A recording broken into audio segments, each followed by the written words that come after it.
இந்தா ஸ்கூலுக்கு போய் புக்ஸ் வாங்கிக்க. டேய் உங்க அம்மா உடம்பு சரியில்லை, மருந்து வாங்கி கொடுறா. இந்தா பசங்களை எல்லாம் கூட்டிட்டு போய் நல்ல கறி சாப்பாடு வாங்கி போடு. போயிட்டு வாங்க. Good night. அடடே காசெல்லாம் பசங்கிட்ட கொடுத்து அனுப்பிட்டேனே. நீ முனியம் பொண்ணு தானே? வீட்டுக்கு போ, காலையில வந்து தரேன். நான் முனியம் பொண்ணு இல்ல ஃபாதர், அரண்மனை மருமக. முத்துவேல் சம்சனி. அதுலதான் ஃபாதர் குழப்பமே. அந்த குழப்பத்தை தீர்த்து வைப்பீங்கன்னு தான் உங்ககிட்ட வந்தேன். இந்த குழப்பத்துக்கு நான் ஒரு முடிவு எடுத்தேன்னா உன் வாழ்க்கை ஒரு பிரச்சனை ஆயிடுமா? அதனாலதான் இவ்வளவு நாள் சும்மா இருக்கேன். என்ன பத்தி கவலைப்படாதீங்க ஃபாதர், எனக்கு என் மாமனோட சந்தோஷம் தான் முக்கியம். பெரிய மனுஷி மாதிரி பேசுற. நான் என்ன செய்யணும் சொல்லு. ஒரு ஆம்பளைக்கு வயசுக்கு வந்த பொண்ணை கட்டி வச்சா அது கல்யாணம். என்ன மாதிரி வயசுக்கு வராத பொண்ணை கட்டி வச்சா அது கல்யாணம் இல்ல ஃபாதர், பொம்மை கல்யாணம். மாமன் டாக்டர் அக்காவை மறக்கல ஃபாதர், வீட்டுக்கும் வரதில்ல. அப்படியே வந்தாலும் குடிச்சிட்டு வராது. எனக்கு அவரை பார்க்க பாவமா இருக்கு ஃபாதர். அவருக்கு நீங்க தான் வழிகாட்டணும். 35 வயசுல நான் அழுதுகிட்டே அங்கேயே கழட்டினேன். ஆனா 13 வயசுல நீ சிரிச்சுக்கிட்டே இவ்வளவு ஈஸியா உன் வாழ்க்கையை விட்டு கொடுக்குறியம்மா.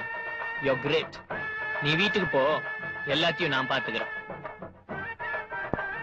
எந்திரி எந்திரி எந்திரி எந்திரி. வீட்டுக்கு போ, நான் பாத்துக்கிறேன். போ.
கணக்கு பஞ்சாயத்துக்கு அரமணை வரல.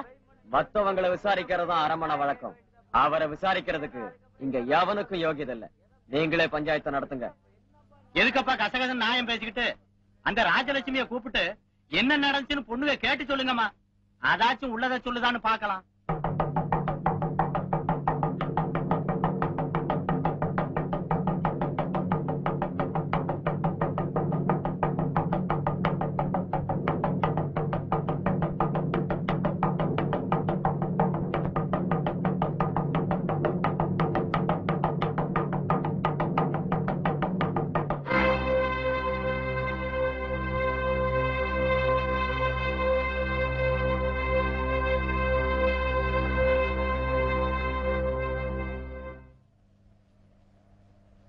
எங்க சொன்னாலும் உள்ளது தானே சொல்லணும். இங்கே சொல்றேன், எங்க அப்பன் சொன்னதெல்லாம் போய் வயசுக்கே வரல. பாலைக்குள்ள தாலியை வச்சு என் மாமனுக்கு தெரியாம என்ன ஏமாத்தி கட்டி வச்சுட்டாங்க. ஊருக்காரவங்க நீங்கெல்லாம் சேர்ந்து என்ன எங்க ஊருக்கே அமுச்சு வச்சிருக்க. உங்களுக்கு எல்லாம் புண்ணியமா போகட்டும். என்ன எங்க ஊருக்கே அமுச்சு வச்சிருக்க.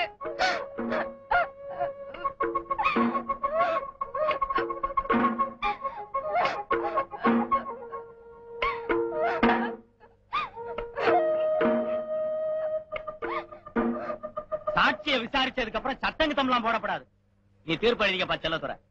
நம்ம ஊர் குலதெய்வம் கன்னியாத்தாளுக்கு விரோதமா வயசுக்கு வராத புள்ளைய அரமனை ஏமாத்தி கட்டி வச்சது செல்லாது.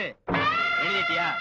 அப்புறம் இன்னையோட இந்த பொண்ணு ராஜலட்சுமிய அவ தாய் தாப்பங்கிட்ட சேர்த்துற வேண்டியது. இந்த பொண்ணோட எதிர்காலத்துல ஏதாவது பிரச்சனை வராம இருக்கிறதுக்கு அரமனை 50 ஏக்கரா நஞ்சையே எழுதி வைக்க வேண்டியது. சரியா கேக்குறேன்.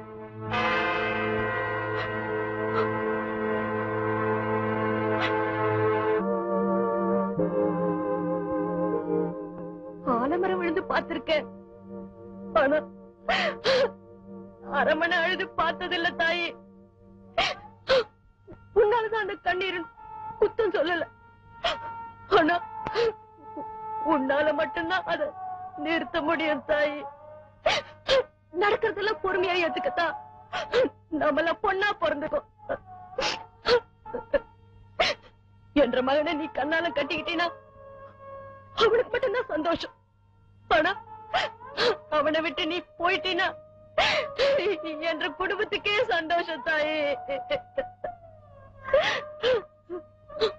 உன்ன மாதிரி நான் படிச்சவில்லை தாயே, அதனால்தான் உன்னோட கஷ்டத்தை பெருசா நினைக்காம என்ற குடும்ப கஷ்டத்துக்காக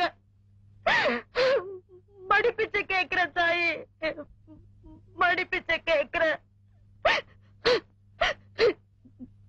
நீ எங்காச்சும் போய் கண்ணால கட்டி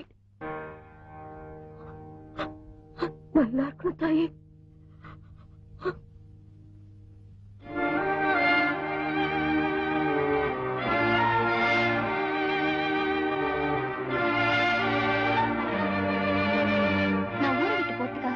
ஏற்கனவே முடிவு பண்ணிட்டேன். ஆனா நீங்க சொல்ற மாதிரி நான் கல்யாணம் பண்ணிக்கிட்டா என்ன பொறுத்த வரைக்கும் அது 2வது கல்யாணம் மாதிரி தான். நீங்க கவலைப்படாம போங்க. சூசை ஏற்பாடு செய்யற கல்யாணத்துக்கு நான் இருக்க மாட்டேன். நான் வரேன்.